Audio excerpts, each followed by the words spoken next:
E aí, galera, tudo bom com vocês? Sou o professor Rodrigo aí do portal. Estou aqui para dar continuidade a esse período aí do Brasileiro 1. Então, o Will deve ter visto muita coisa aí com vocês. Eu estou aqui para dar continuidade, certo? O Will falou até a abdicação de Dom Pedro I, certo? Que ele abdicou em favor de Dom Pedro II, que era o filho dele, só que o filho dele tinha 5 aninhos, não podia assumir, é óbvio, né? Então, esse período, que é basicamente a década de 30, de 1831 a 1840, ficou comigo, certo? Que a gente chama de período regencial. Beleza? Então, a gente vai ver isso, certo? Eu dividi a nossa aula aqui em 4 partes, né, que a gente vai analisar aqui, né? Talvez eu vou dividir esse bloco, na verdade, em 3, não em 4, né? Vou unir um para o outro, mas são 3 partes principais, né? A gente vai ver aspectos políticos sobre o Brasil regencial, né? A gente vai ver os debates políticos, etc. E as revoltas desse período. Então, a gente vai ver nesse eixo aí, beleza? Um outro ponto é sobre escravidão, né? Tem uma lei de 1631, que é uma lei importantíssima, certo? No processo da abolição da escravidão, né? Que vai percorrer o século XIX no Brasil. Né? Já caiu no Enem e tem uma relação muito grande esse negócio de escravidão, condição das pessoas escravizadas, movimento de resistência, isso vem caindo bastante no Enem. Beleza? E por último, o costume e a parte de cultura, de cidadania, as fofocas da história, né? Né? Beleza? Seguinte, pessoal. Eu vou estar saindo de vez em quando para ver a gravação, por quê? Eu já gravei uma coisa de um erro. Eu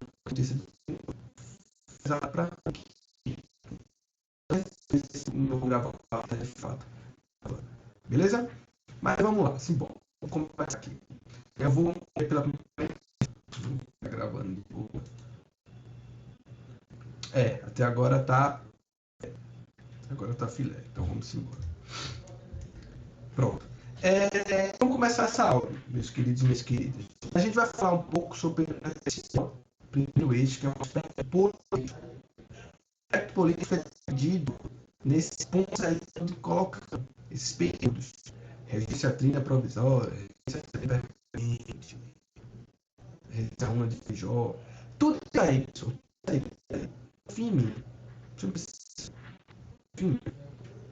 Enfim, você precisa saber que não é só joia para você.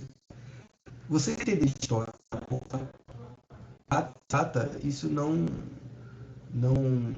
vai nem para os historiadores isso fato é algo interessante. Você tem que analisar o processo que está acontecendo por trás dessas datas, desses episódios. Eu coloquei minha função, eu preciso colocar para saber. Mas isso não cai no Enem, isso também não cai. Você entender o processo. Beleza? Aí, dá uma olhadinha. Tranquilo? Que você sabe mesmo é regência de Feijó e até o Julinho. Você precisa saber. Primeiro foi a Feijó. Então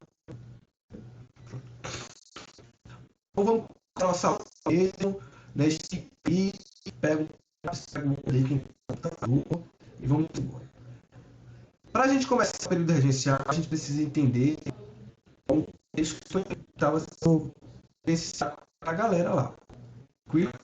Que os problemas eu chamo de problemas na abdicação do primeiro. Então Pedro I sai, pedir que falou o filho dele, e quem é que vai governar o Brasil? Então existe um problema. O primeiro problema para as pessoas na época é o seguinte: é a crise de representatividade. Eu coloquei aí no slide que a crise de representatividade nada mais é do que você saber quem é que vai governar agora. Quem é que vai estar na instituição federal no nosso país? Então, na época surgiu um problema. Pô, vai vir para cá. E esse problema precisava ser solucionado o mais rápido possível, porque o filho de Dom Pedro I tinha 5 anos. Então, essa crise de representatividade que surgiu. Esse é o primeiro ponto do contexto, né? De Pedro I. Sabe? Um outro ponto importante é o seguinte. Um ponto importante é dizer que, pessoal, na época, existiam formas de se construir o Brasil diferente, né? Essas formas de se construir o Brasil de formas diferentes, seja, sei lá, republicano, seja lá monarquia, como é que deve ser cidadão, que não deve ser cidadão, se o Brasil, ele de fato existia como unidade, ou se a gente ia se separar, ou seja, cada estado ia se separar, ia fundar uma república. Ou seja, os debates estavam muito acirrados na época. Eu quero que você entenda que o Brasil estava em processo de construção. As pessoas não tinham necessidade, esse que a gente tem hoje de dizer, sou brasileiro. Uma pessoa do sul, norte ao sul, se diz brasileiro e se sente brasileiro. Na época, isso estava se construindo. Então, tinha pessoas que achavam que o Brasil não precisava existir. Era para existir a República de Pernambuco, a República do Rio Grande do Sul, a República do Ceará. Tinha pessoas que acreditavam que o Brasil precisava existir como país, né? Mas de uma monarquia mais centralizada, uma monarquia menos centralizada. São essas ideias que vão se formar nesse período da gente, que a gente vai ver aqui. Então, eu coloquei aí, debate sobre a construção de como deveria ser o Brasil. O Brasil é uma monarquia absolutista, o rei mandando, ou se deveria fundar uma república no Brasil, ou repúblicas no território brasileiro. A criação da monarquia constitucional poderia ser um caminho. Enfim, esse da construção do Brasil estava rolando. O Dom Pedro I saiu, esses debates começaram a surgir. Um outro ponto importante veio de Dom Pedro I, debate muito importante, a centralização e descentralização do poder das suas economias sociais políticas. O Brasil, ele precisava ser centralizado todo no mundo inteiro ou dar poder à autonomia às províncias? As pessoas deveriam escolher em Pernambuco o seu governador ou o rei que tem que escolher? O monarca tem que escolher?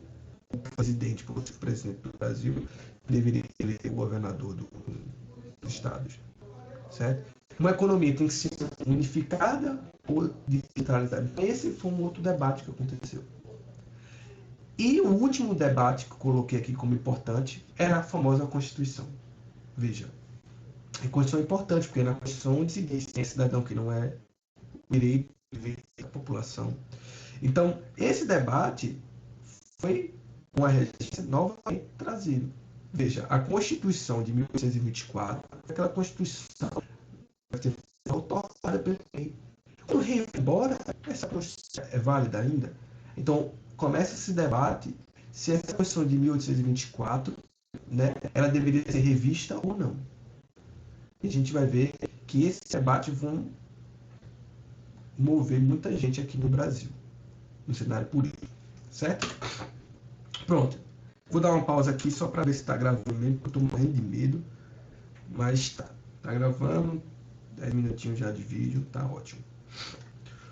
Pronto. Então vocês estão entendendo, né? Esses debates de a construção do Estado brasileiro, né? Quanto tempo ia ser de votação e tudo mais. Essas coisas que eu falei antes. Beleza? Então isso é que estava em debate, que estava em jogo no país. Só que Dom Pedro e ele deixa forças políticas que já existiam. O que o Will deve ter comentado. Aquela ideia do partido português, que não era um partido em si, né? A gente usa a palavra partido, era uma força política. Então você tinha o partido português e o partido brasileiro. Quem era o partido português? O Will deve ter comentado com vocês, era aquele partido que era a favor do processo de recolonização do Brasil, né? Que quando veio a independência, o lado do monarca, das cortes, queria uma ideia muito mais centralizada, muito mais ligada a Portugal, e o Partido Brasileiro não. Era aquele partido que desde o processo do Brasil, que se apoiou para fundar o Brasil, etc. Então esses dois partidos existiam, mas quando o Pedro vai embora, esses partidos deixam de existir. Na verdade, eles existem na hora, na verdade eles modificam, eles dissolvem. É como se você tivesse um partido único, por exemplo. Vamos usar o caso do presidente da República, o PSL. É um partido que tem suas forças políticas, e o presidente agora é criou um outro partido. Ele saiu do PSL e criou um outro partido. A mesma lógica aqui. O Partido Português era um partido, ele deixa de existir e começa a se fundar outros partidos, outras forças políticas. E foi isso que aconteceu. Esses dois partidos. Aí surgem novas forças políticas, né? Novas forças políticas surgem nesse período regencial. Então não vou falar mais do Partido Português e do Partido Brasileiro. Vou falar de 3 partidos. 2 partidos como forças políticas. Partido ainda. Forças políticas. Você tem 3 partidos aqui, ou forças políticas. Os caramurus, ou restauradores, né? Que hoje seria, para hoje, seria uma aula mais conservadora à direita do partido, do Congresso. Né? Você tinha os liberais moderados, que eram chamados de chimangos, né? Um termo pejorativo que os caramurus falavam. E você tinha os liberais exaltados, que é os famosos como os jurujubas, né? Jurujubas. Essas forças políticas que surgiram durante a regencial. Eram partidos, eram forças políticas. Os partidos só vão surgir depois. Beleza? Se eu estou falando jura-jura, essas forças políticas eram assentar no ambiente formal da política brasileira. Era justamente o Congresso brasileiro. Mas se debater sobre o Brasil deveria existir, como deveria ser a Constituição, quem deveria ser, esses debates, eles não só ficavam no Congresso, são todos um ambiente que a gente chama de informal. Então a gente não pode ter essa ideia que só o ambiente formal era que tinha os debates informais, nos ambientes informais aconteciam.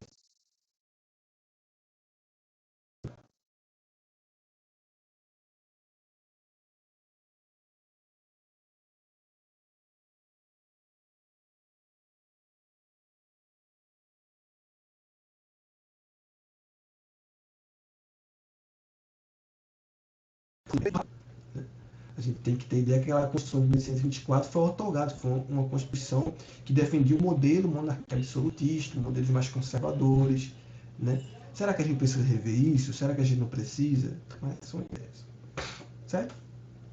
Então, quais são os ambientes informais?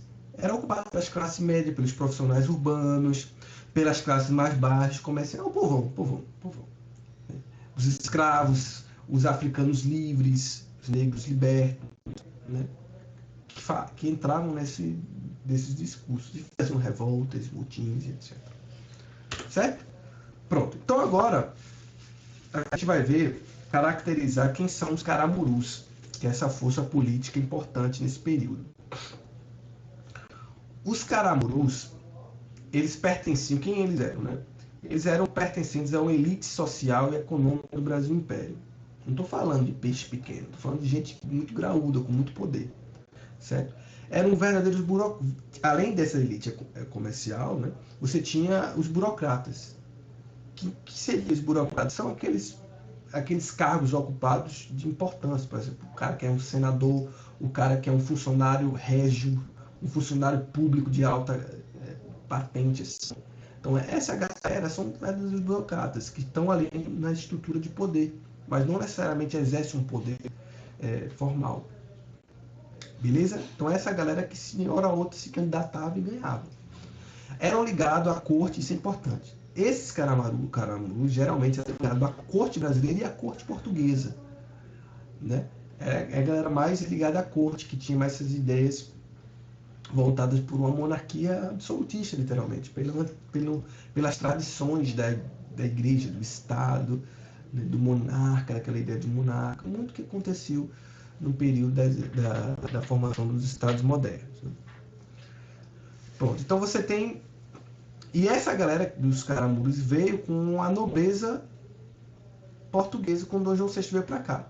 Tá ligado quando Dom João VI veio para cá, em 1808, que teve aquela fuga, aquela fuga lá de Napoleão. Então, essa galera veio para cá, em torno de 15 mil pessoas. E essa galera não saiu quando Dom Pedro foi embora. Teve gente que ficou aqui. tá entendendo? E ocupou esses espaços de poder e estavam reivindicando seus projetos políticos. Então, eles eram os caramujos. E o que é que eles defendiam para o Brasil? Qual a ideia que eles defendiam? Né? E a gente vai ver depois o porquê eles defendiam isso. Mas o que é que eles defendiam? Eles defendiam um poder moderador. O que é o poder moderador? Veja, você tem legislativo, executivo, judiciário, tudo no mesmo, assim, na mesma linha de poder. O poder moderador estaria acima deles. Ou seja, essa galera dos caramulos era a favor ao poder moderador, que estava acima dos outros. Isso, na verdade, é para dizer o seguinte: o rei é o que manda. O rei ele não governa apenas, ele manda. Ou seja, é o absolutismo no Brasil. Poder moderador é símbolo de poder absolutista. Eles defendiam o absolutismo. Além disso, eles defendiam ideias do antigo regime. O que é a ideia do antigo regime? É aquela ideia de que, tipo, a pessoa tinha classes de nobreza, ou seja, um fidalgo, pô, esqueci o nome de títulos de nobreza. Mas você bota aí na internet que você vai ver. Mas os fidalgos, os barões, essa galera tinha muito disso, de que tipo, só quem pode ocupar certos cargos públicos é essa ideia de nobreza, e não o mérito em si. Né? Eles tinham a ideia de uma igreja junto com o Estado, né? Igreja junto com o Estado, e era favorável a uma política de censura à imprensa, principalmente contra os republicanos. Então ele tinha essa ideia. Outro ponto, fortemente centralizador e inibidor das autonomias do Estado provincial. Eles queriam um Estado forte na figura do rei e centralizado no Rio de Janeiro. E que deveria determinar quem deveria ser os governadores, as políticas econômicas, tipos de imposto, tudo deveria ser decidido no Rio de Janeiro pelo monarca ou pelo Conselho do Estado. Redução do poder da Câmara de Deputados. O Câmara de Deputados não tinha o poder de convocar assembleias constituintes para fazer novas constituições ou ter um poder grande. Ou seja, o poder executivo na figura do rei é mais importante. Certo? Um ponto importante, eles defendiam perfeitamente a Constituição de 1824. Eles diziam, a Constituição de 1824 aquela bem conservadora, que foi otorgada pelo próprio imperador, eles defendiam grosso modo. Aqui você tem alguns integrantes, que é o Araújo Lima, Antônio Rebouças, Lopes Gomes, esses são alguns dos representantes desse grupo político. Beleza? Agora a gente vai entender por que eles defendiam isso. Por que eles defendiam o absolutismo? Por que eles defendiam todas essas ideias aqui? O esquema que eu coloquei é o seguinte. Aqui é o motivo que eles utilizam. O motivo não. Aqui é o tópico, o parâmetro que eu usava. E aqui é o motivo. Por que eles defendiam isso? Eles defendiam o poder moderador. Por quê? Porque para os caracolus era o único projeto que permitia uma maior união do Brasil e estabilidade política. Eles diziam o seguinte, que se o imperador e não existir o poder absolutista, o país vai se desfragmentar. O país vai criar várias repúblicas, algo que aconteceu na América Espanhola. Eles diziam, olha, basta ver lá, basta ver que surgiu na Espanha, na América Espanhola, surgiu Argentina, Chile, Paraguai, vários países republicanos. E aqui não, aqui o Brasil é uma estabilidade. E é o único que consegue a estabilidade. Eles defendiam ideias de igreja e Estado e aquela ideia de nobres, né, governando. Por quê? Porque eles acreditavam que é a única forma de evitar o jacobinismo. O jacobinismo, pessoal, sabe o que é o jacobinismo? O jacobinismo é aquela galera da Revolução Francesa, que vocês devem ter visto já, que fez aquele período de super radicalização. Eles diziam, oh, isso aí é o mal no mundo. A gente precisa evitar o máximo possível isso. Eles acreditavam que era a galera do mal, esse jacobino, tá entendendo? E o Estado, junto com a igreja, com a tradição e tal, iria eliminar esses resquícios jacobinistas. Além disso, era o único projeto capaz de defender a lógica escravista. Eles eram a favor da escravidão. Então eles eram dizer, ó, a única forma de a gente garantir a escravidão no país é com o governo das formas como eu disse antes. Essa ideia de você dar liberdade e tal, isso vai acabar apoiando um projeto de abolição da escravidão e a escravidão vai acabar. Então, se você quer defender um processo de escravidão, você tem que defender esse tipo de ideias que os caramurus colocavam. O único projeto capaz de evitar revoltas escravo e não escrava. Ó, interessante esse ponto.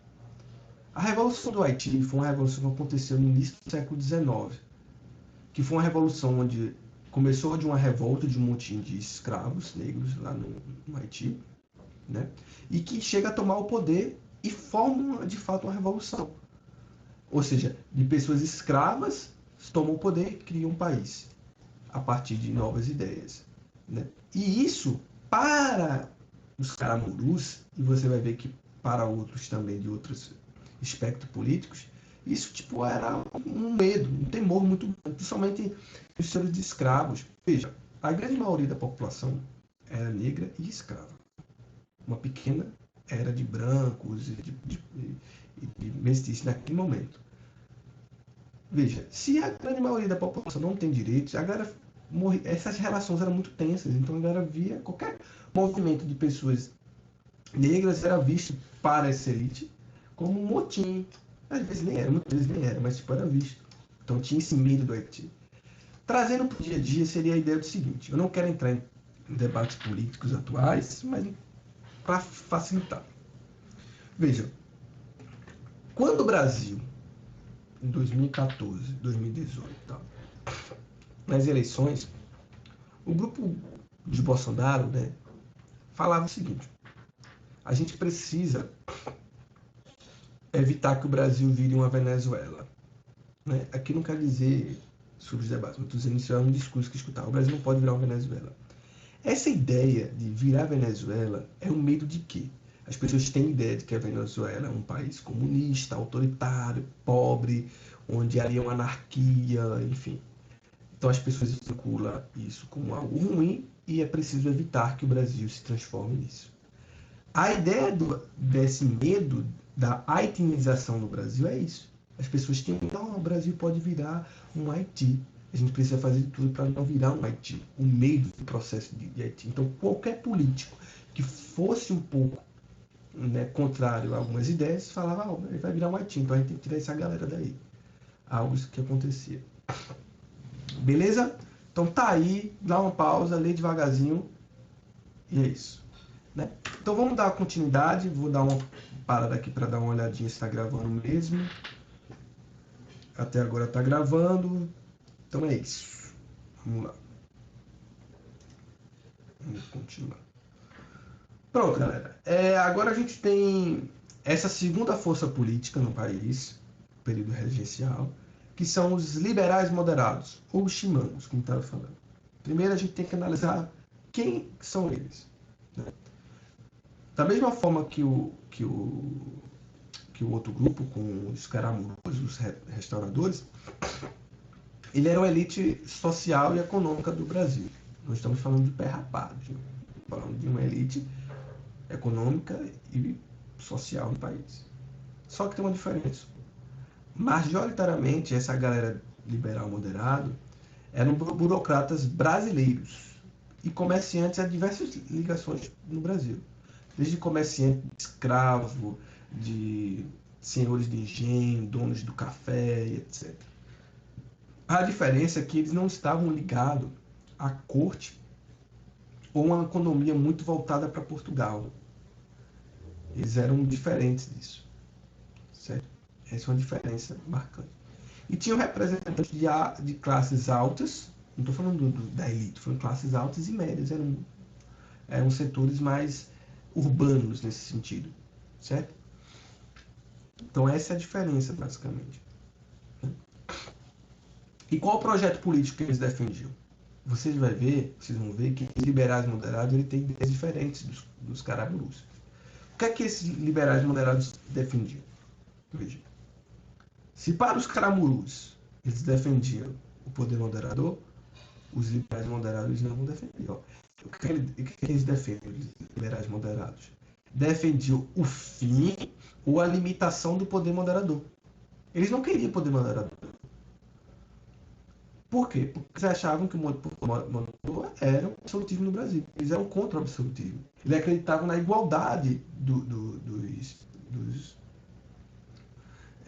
das divisões de poderes. O executivo, o legislativo e o judiciário, eles estão no mesmo barco. Por que você criar um poder árabe? Que é isso? Eles criticavam essa ideia. Né?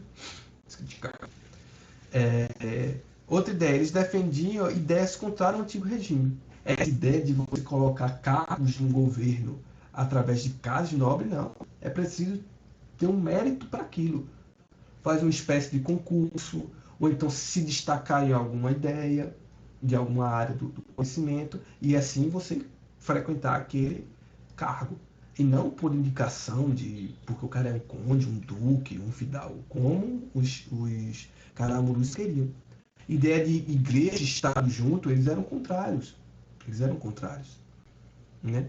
Eles eram contrários à censura da imprensa. Para os caramurus, a censura era importante, porque você eliminava as ideias dos republicanos, que na época eram mal vistos, eram os demônios na Terra. Para os liberais moderados, disse que não tem problema nenhum a pessoa ser republicana. Né? Não tem problema nenhum. A imprensa tem que ter a liberdade do que for, para falar do que for. Né? Alguns, inclusive, achavam que o Brasil precisava ser republicano. Muito pouco, tá? Isso é mais no aspecto político. Mas eles também tinham alguns que achavam. Agora é importante para o liberal moderado. Eles acreditavam na formação do Brasil, um país centralizado.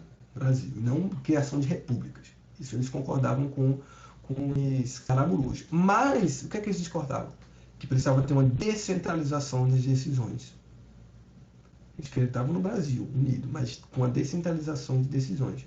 Se para os caramurus era a centralização das decisões, para os moderados era uma maior autonomia, maior descentralização dos estados.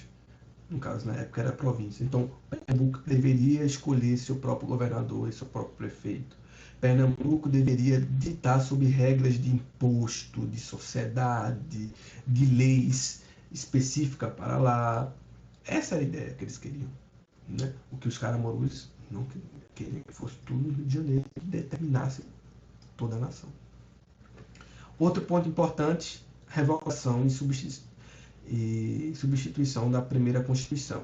Para os caramurus eles queriam manter ipsilíter, ou seja, ao pé da letra, eles queriam dar uma modificada, os liberais moderados. Né? Eles queriam dar uma modificada porque não concordavam com tudo. Né? E um outro ponto que eles queriam maior força na Câmara de Deputados. Né? Eles queriam maior força lá. Os deputados tinham maior força, porque eles acreditavam que era o maior representante do povo. Aqui tem alguns integrantes, né? O Diogo Feijó, né? Evaristo, o Bernardo Pereira, enfim, vai ter alguns aqui, só para ilustrar. Beleza? Fazendo a mesma ideia dos caramurus, por que os liberais eles apoiavam certos pontos? Por que eles apoiavam a limitação do poder moderador? Aí eu boto aqui. Porque eles acreditavam que o poder moderador era uma forma de consolidar o absolutismo. E eles eram contrários ao absolutismo. Ele queria o quê? Ele queria maior igualdade nas instituições. E não o poder moderador que definia. Eles eram anti-absolutistas. Né? Eles eram favoráveis àquelas ideias iluministas e tal. Pronto. Maior descentralização e autonomia para o Estado. Por que eles acreditavam nisso? Porque eles diziam o seguinte, ó, o Brasil é grande. Tem coisas que acontecem nos estados que não compete, que não cabe para o monarca decidir, nem para um estado que centralizado no Rio de Janeiro. Tem coisas que só os pernambucanos, só os cearenses, só a galera que mora no Rio Grande do Sul que passa e que sabe. E eles precisam defender as ideias dele. Outra coisa, essa ideia de descentralização política estava muito ligada a reconhecer direitos civis. Do tipo, de o cara poder falar mal do governo, sofrer represália. E é mais ou menos essa ideia. E também tem uma autonomia da Câmara. Né? Por que eles achavam isso? Vamos ler. Porque para eles a representação real da necessidade da nação se encontrava na Câmara. Aquela ideia, a Câmara representa o povo, e não o rei representa o povo. Pelo menos é que eles acreditavam. Beleza? Pronto. Para a gente finalizar essa parte, e já começar a falar um pouco sobre a regência em si, temos os liberais exaltados, que era a minoria nesse congresso. Né? Que o próprio nome diz, vocês acham que vão ter ideias mais revolucionárias do ponto de vista para a época. Conhecidos como jurujubas, nome bem bonitinho, né? Eles eram comerciantes médios no Brasil, como vocês estão vendo aí, vocês dão uma lidinha, profissionais liberais, a galera da classe média, urbana. E o que é que eles defendiam para o Brasil? Ele defendia o fim da monarquia no Brasil, majoritariamente. Não, o Brasil tem que ser monarco, não. Se for monarco, tem que estar subjugado aos interesses da nação, uma monarquia absolutista. Mas a grande maioria defendia um fim da monarquia. Acreditava em um país descentralizado e federalista. Como assim? Cada estado, né, porque era província, deveria se chamar de estado federativo. Ou seja, eles acreditavam num país muito descentralizado, né, em que as decisões fossem tomadas em cada província. Cada província, que eles chamavam de estado, né, uma forma de provocar as outras aspectos políticos. Enquanto o primeiro grupo, os caramuras, defendia a Constituição de 1824, os liberais moderados queriam dar uma adaptada. Para esses liberais autoritários, eles queriam a eliminação daquela Constituição. Eles queriam construir uma nova Constituição, e com base republicana, muitas vezes. Né? Aí tem um ponto interessante. Né? A democratização geral da política. Ele queria dar direitos, estender os direitos para a população. Queria colocar que mais pessoas pudessem votar. Nessa época, só quem podia votar é quem tinha dinheiro. Eles queriam democratizar, dizer, olha, vamos tirar esse revoto para o reino, dar direito ao povo, sabe? A poder ter seus representantes independente da renda, da sua classe, etc. Interessante. O único grupo político que falava abertamente, pelo menos, em 1830, sobre a abolição da escravidão, eram eles. Estou dizendo que foram apenas eles durante o século XIX. Estou dizendo que eles que falavam abertamente durante esse período. Né? Os outros dois grupos nem falavam da escravidão, porque já se subentendia que ela deveria ser mantida. Para esses liberais, eles achavam que a escravidão era algo ruim, mas que não podia acabar agora. Tinha que ser de forma a abolir gradualmente, mas pensando em abolir. E aqui você tem alguns integrantes. Beleza? Pronto. Agora a gente vai ver o processo que houve durante o regime, certo? Da regência, mas antes, deixa eu ver se está gravando, galera. Tá de boa. Vamos meter bronca. Pronto. O que é que acontece? A crise que foi instalada por Pedro I na abdicação e os avanços dos liberais. Ou seja, o que é que aconteceu?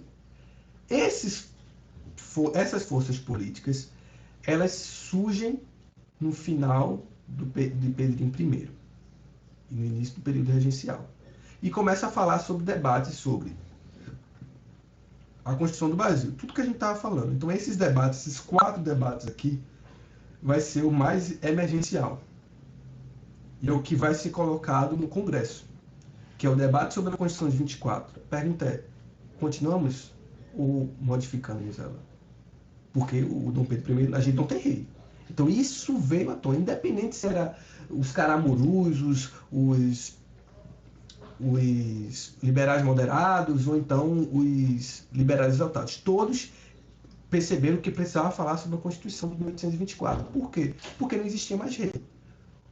Na verdade existia, mas o menino tinha 5 anos. Então a gente precisa falar sobre isso. Quem é que vai governar? Como vai governar? Então eles precisavam dizer, vai ser o quê? Na ausência do rei, porque é de menor de idade, o que a gente faz? Vai ser ao invés de fundar uma república aqui, até o rei voltar, vai ser uma monarquia, vai ser o quê? Então precisavam ver essa ideia que estava na Constituição. Teve o debate sobre o comércio de escravos. Isso daqui a gente vai ver no futuro, nessa aula, então a gente vai dar um ponto, mas era importante também. Debater sobre a formação do Exército e do Brasil, naquela lógica que precisamos construir o Brasil. O Brasil não tinha exército, então precisava construir o Brasil. E é isso. Então esses foram os debates, certo? Que estava acontecendo. Que vai iniciar em 31 e vai se consolidar em 35. Então em 35 vai se construir no cenário político brasileiro ideias para a gente poder discutir como deveria ser o Brasil. E em 35 tem resposta. Eu vou fazer uma dinâmica aqui com vocês. O que foi decidido de 31 a 35, né? De 31 a 35. O que foi decidido foram isso aqui. Isso aqui que foi decidido. ficou conhecido como o Ato Adicional à Constituição de 1824. O Ato Adicional é quando pegou a Constituição de 1824 e modificou-la, fez uma modificação, certo? Foi chamado de Ato Adicional. E fez isso aqui tudinho. Então, eu quero fazer uma dinâmica com vocês, para ver se vocês estão conhecendo o espectro político da época. Sabendo dessas atuações aqui, vocês acham quem é que fez essa agenda? Né? Quem é que fez essa agenda? Foi os liberais moderados, os caramurus ou restauradores ou os liberais exaltados? Quero que vocês respondam aí. Marque aí e responda. Leia aí direitinho. Responda para você mesmo. Certo? Então é o seguinte. Se você respondeu que é a agenda liberal, quem fez isso foram os liberais moderados, você está super entendendo a aula. Se você não entendeu, pausa, não fica agoniado ou agoniada, volta um pouco e entenda o processo. Beleza? Parte importante dessa aula, galera.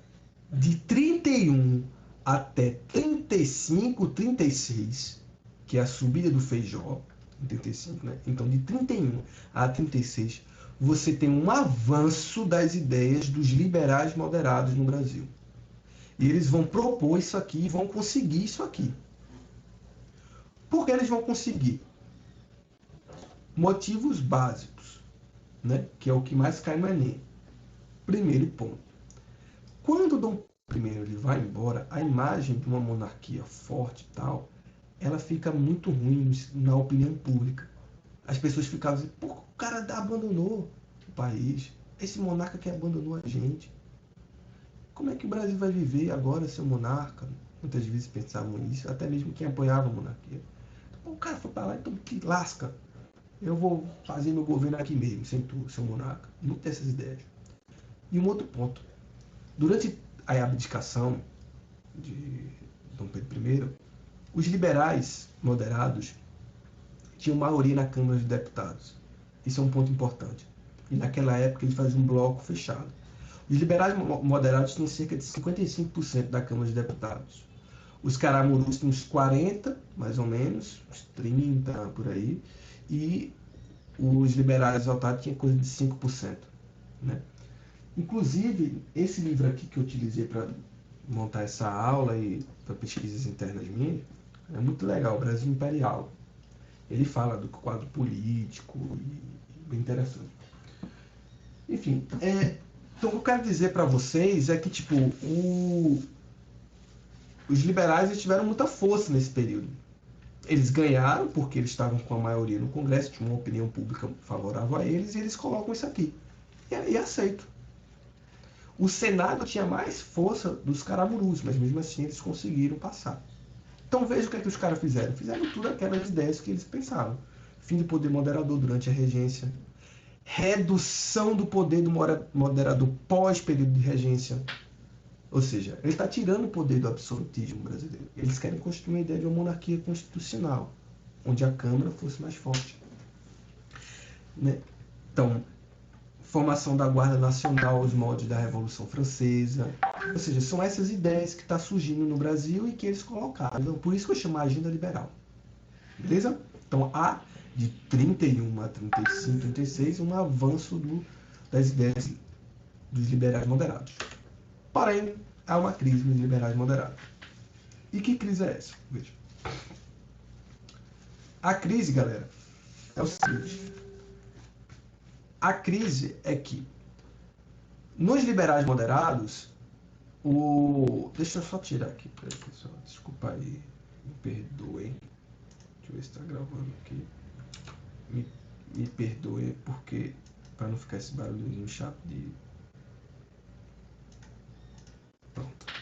Então, a crise dos liberais moderados acontece por quê? Veja. Quando começou a fazer esses atos adicional, que foi aquelas medidas lá, no Brasil começa uma ideia de várias crises, revoltas, revoluções e motins ao longo do Brasil. Por quê? Quando eu falei daquela ideia de que a política ela não só se faz nesse meio institucional, mas ela faz fora também, ela estava acontecendo. Era tipo várias ideias que aconteceram, que a gente vai ver mais na frente com as revoltas regenciais. A galera pedindo separação do Brasil, pedindo formação pública em Pernambuco, do Rio Grande do Sul. A galera falando de revoltas escravas, revoltas por melhores salários, revoltas por melhores condições de vida. Então tudo isso aconteceu no Brasil. Só que, veja, o ato adicional foi uma ideia liderada pelos liberais moderados. No momento que acontece a crise, quem é que é culpado por isso? Foram eles. Então, quando isso acontece, começa um processo de crise para os liberais moderados. Né? Então, e outra coisa, em 1884 houve uma modificação radical na Constituição no Brasil. Não radical, mas a curto prazo parecia ser muito radical. Então, a galera começou a criticar esse ato adicional e criticar os liberais moderados, como um governo fraco que não consegue aguentar as revoltas regenciais, né? E que ameaçava a unidade do Brasil. Além disso, o Partido Liberal Moderado rachou, assim como um partido racha hoje em dia. O PSL, por exemplo, era o partido do Bolsonaro, ele rachou e parte ficou com o Bolsonaro, parte virou oposição ao Bolsonaro. Isso é normal, isso é política. Rachas acontecem.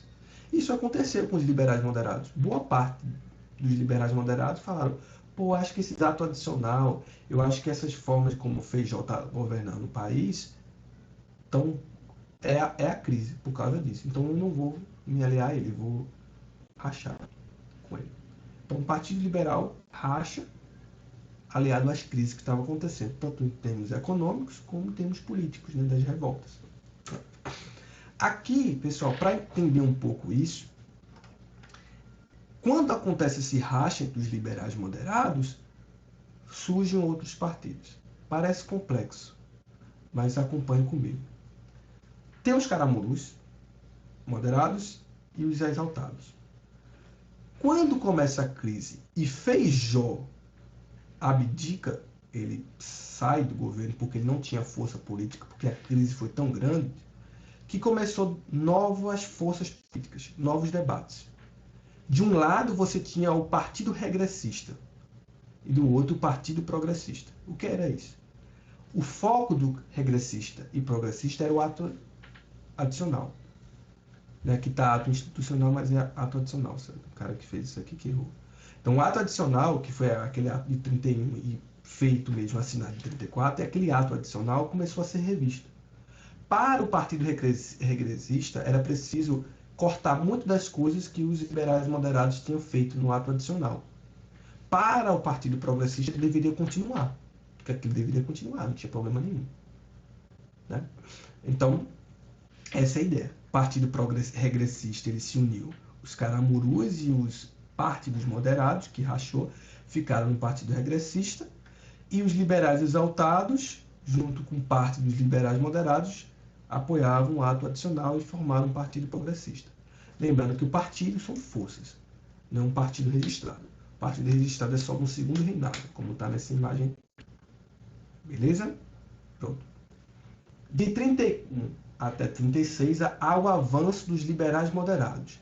De 36 até o fim da regência, são os caramurus, ou, nessa parte aí, os regressistas.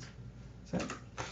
E os regressistas ganham a eleição em 37, e Araújo Lima, que era um antigo caramuru, partido restaurador caramuru, assume a regência e governa até o fim do período regencial. E a primeira coisa que ele faz, por ser um regressista, é rever aquele ato adicional de 34. E eles fazem o quê? Isso aqui. Eu passei aqui, ó, tá taxado que ele cortou. Então, se no ato adicional ele pediu o fim do poder moderador durante o período regencial, ele corta. Eles não, o poder moderador não deve existir. Fim do Conselho de Estado, não. Corta isso aí. Tem que existir o Conselho de Estado. Ele é uma coisa que ele deixou, a criação de Assembleia Legislativa nas províncias, que dava maior autonomia. Ele deixou isso. Uma forma de negociar com os progressistas. Aumento dos poderes presidenciais de província. Ele corta isso. E ele continua com a nomeação do imperador. Ou seja, né? aquelas ideias dos caramurus, eles vencem aqui. Né? Então tá. Os regressistas, que eram os antigos caramurus com parte dos moderados, assumem. O que eu quero que vocês entendam é, de 31 a 36, esse primeiro período da regência, há um avanço dos liberais moderados e do ato adicional. De 37 a 40 há uma regressão, que é o período regressista. Beleza? Pronto. Pessoal, eu vou ver aqui se está gravando ainda. 45 minutos, está na hora de a gente dar uma adiantada para não ficar muito enfadonho. Beleza? E a gente já vai indo para a segunda parte. Ó, né, eu queria analisar com vocês essa bandeira aqui que representava o Império, mas infelizmente eu não vou fazer isso para não se estender tanto. Né? Vou falar mais sobre a coroação de Dom Pedro, né? Pirraia lá, que assume, e o processo de golpe da maioridade. Beleza? Veja bem. Veja bem. O golpe da maioridade, ele vai acontecer por quê? Quando os regressistas assumem o poder, eles fazem aquele ato adicional, mas mesmo assim eles não conseguem conter as revoltas. Então, ficou tanto para os regressistas quanto para os progressistas, ou seja, tanto para os liberais moderados quanto para os caramurus, antigos caramurus, que era preciso o imperador voltar para estabilizar a nação. Só que quem tomou essa dianteira foram os liberais moderados. Ora bolas. Os regressistas estavam no poder e estavam querendo retomar cada vez mais a Constituição de 1824, sendo contrário ao ato adicional. Então os liberais formaram um golpe da maioridade para dizer que Dom Pedro precisava voltar antes de completar 18 anos, para conciliar interesses. E é isso que acontece. Beleza? Pronto, pessoal. Eu vou dar uma pausa agora, certo? Para a gente continuar o nosso segundo e terminar o terceiro eixo. Beleza?